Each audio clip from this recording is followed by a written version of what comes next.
Saudi আরবের রিয়াদ দূতাবাস থেকে আমি আরটিভির সাথে সম্পৃক্ত হচ্ছি। দর্শকবিন্দু, আজ 26শে মার্চ বাংলাদেশের জাতীয় ও স্বাধীনতা দিবস। এই দিবসে জাতি শ্রদ্ধাভরে স্মরণ করছে সেই 26শে মার্চ 1971 সালে যারা আত্মত্যাগ করেছে এবং আত্মত্যাগের বিনিময়ে আজকে আমাদের এই স্বাধীনতা। আমি এই রিয়াদস্থ বাংলাদেশ দূতাবাসে যারা উপস্থিত আছে বাংলাদেশ কমিউনিটির বিভিন্ন ব্যক্তিবর্গ, আমি জানবো ওনাদের মতামত। স্বাধীনতা দিবসের এই রিয়াদ দূতাবাসে এসেছেন, এখানে এসে আপনার কাছে কি রকম অনুভূতি হয়েছে? বিসমিল্লাহির রহমানির রহিম। দীর্ঘ 16টি বছর আমরা বঞ্চিত ছিলাম স্বাধীনতার এই দিবসে দূতাবাসে আসার ব্যাপারে। আমাদেরকে কখনো দূতাবাসে আমন্ত্রণ জানানো হয়নি, আমাদেরকে বিভিন্নভাবে নির্যাতিত করা হয়েছে বিভিন্নভাবে। আজকে এই 54তম দিবসে আমি সর্বপ্রথম দেশ এবং প্রবাসের সকল বাংলাদেশি নেতৃবৃন্দকে শুভেচ্ছা এবং অভিনন্দন জানাই বিজয়ের। আজকে আমি স্মরণ করছি 1971 সালে 26শে মার্চ কালুরঘাট থেকে যিনি স্বাধীনতার ঘোষণা দিয়ে এদেশে একটি মানচিত্র দিয়েছেন, একটি পতাকা দিয়েছেন, সারা বিশ্বের মাঝে যিনি পরিচয় করে দিয়েছেন একটি দেশ বাংলাদেশ। সেই শহীদ প্রেসিডেন্ট জিয়াউর রহমানের রুহের মাগফিরাত কামনা করছি।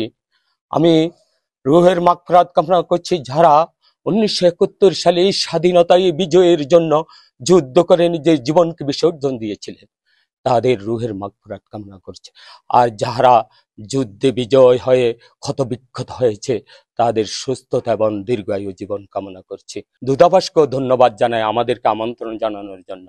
আজকে আমি ধন্যবাদ জানাই আরটিভিকে, যারা এই বিভিন্ন স্বাধীনতা দিবস এবং বিভিন্ন দিবসগুলিকে তুলে ধরে বাফাবাসীদের মাঝে তুলে ধরে বাংলাদেশের মানচিত্রে।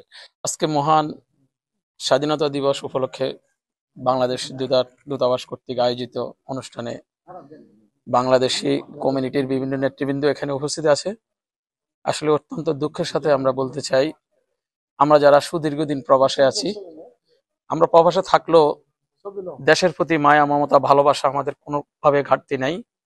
আমরা দেশের মায়া মমতা ভালোবাসা ত্যাগ করে এই প্রবাসে সুদীর্ঘদিন দেশের জন্য আমরা কাজ করি। কিন্তু অত্যন্ত দুঃখের বিষয়, আমাদের স্বাধীনতা গণতন্ত্র হর্তা থাকার কারণে, গণতান্ত্রিক পরিবেশ না থাকার কারণে, মানুষের কথা বলার অধিকার না থাকার কারণে সুদীর্ঘ সময় দূতাবাসে আমরা যারা বাংলাদেশি কমিউনিটি, ভিন্নমত বাংলাদেশ জাতীয়তাবাদী দলের সদস্য আছি, আমাদেরকে ওইভাবে ইনভাইট করা হতো না।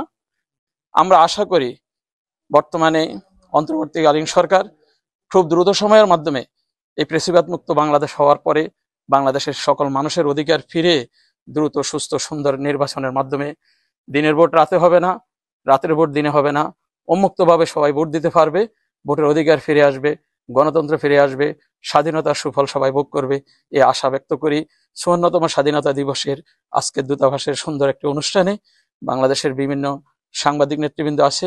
এখানে উল্লেখযোগ্য আরটিভির সাংবাদিক লিঠন ভাই উপস্থিত থেকে সকলের মতামত নেওয়ার জন্য ওনাকে আমরা ধন্যবাদ জানাচ্ছি। হয়ে 1971 সালে স্বাধীনতা যুদ্ধে ঝাঁপিয়ে পড়েছিল শহীদ রাষ্ট্রপতি জিয়াউর রহমানের স্বাধীনতা ডাকের মাধ্যমে।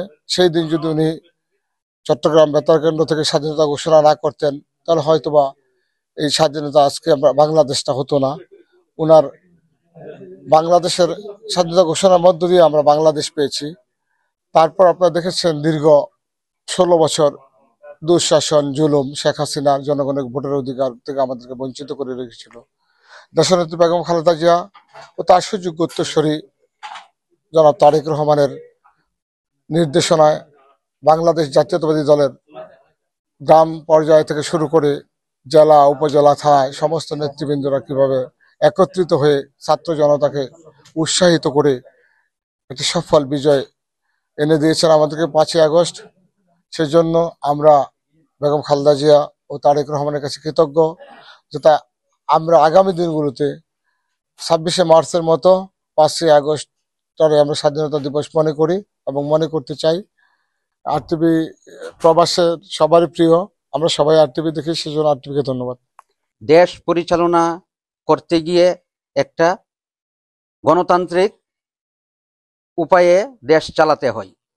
আমি বলবো অচিরেই এই সরকার যেন একটি সুন্দর এবং মানুষে ভোট দেওয়ার পরিবেশ যাতে দ্রুত সৃষ্টি করে একটা নির্বাচন, জাতীয় নির্বাচন অনুষ্ঠিত করে, সেই দাবি আমি আমাদের বর্তমান সরকারের কাছে জানাচ্ছি।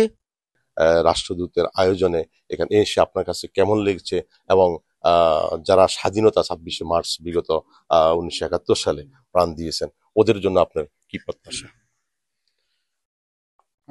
বিসমিল্লাহির রহমানির রহিম। আমি সর্বপ্রথম আল্লাহর শুকরিয়া আদায় করছি। দীর্ঘ 16 বছর পর আমরা মুক্তভাবে আমরা শহীদ জিয়ার সৈনিকরা এখানে এমবিসিতে আসতে পারছি। এর জন্য আল্লাহর দরবারে শুকরিয়া আদায় করছি।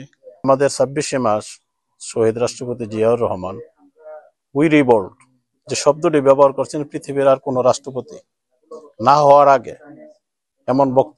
এমন শব্দটি ব্যবহার করছেন বলে আমাদের সন্দেহ আছে। উই রিভল্ট বলার কারণে আজকে আমরা এই স্বাধীনতা পেয়েছি, স্বাধীন বাংলাদেশ পেয়েছি, লাল সবুজের পতাকা পেয়েছি। আমরা সবাই ইনির আত্মার মাগফিরাত কামনা করছি। 71 সালে 2024 5 আগস্টে হয়েছে, কিন্তু এখন আমাদের যে স্বাধীনতার ঘোষক শহীদ রাষ্ট্রপতি জিয়াউর রহমানের প্রতিষ্ঠাতা বিএনপি, এটা আমরা এখনো স্বাধীনতা পাইনি। এই জন্য আমাদের সবাই ঐক্যভাবে কাজ করতে হবে। শহীদ রাষ্ট্রপতি জিয়াউর রহমানের 19 দফা, জনাব তারেক রহমানের 31 দফা, এগুলো বাস্তবায়ন হলেই আমরা বাংলাদেশটা একটা স্বাধীন বাংলাদেশ পাবো বলে আমরা আশা ব্যক্ত করছি।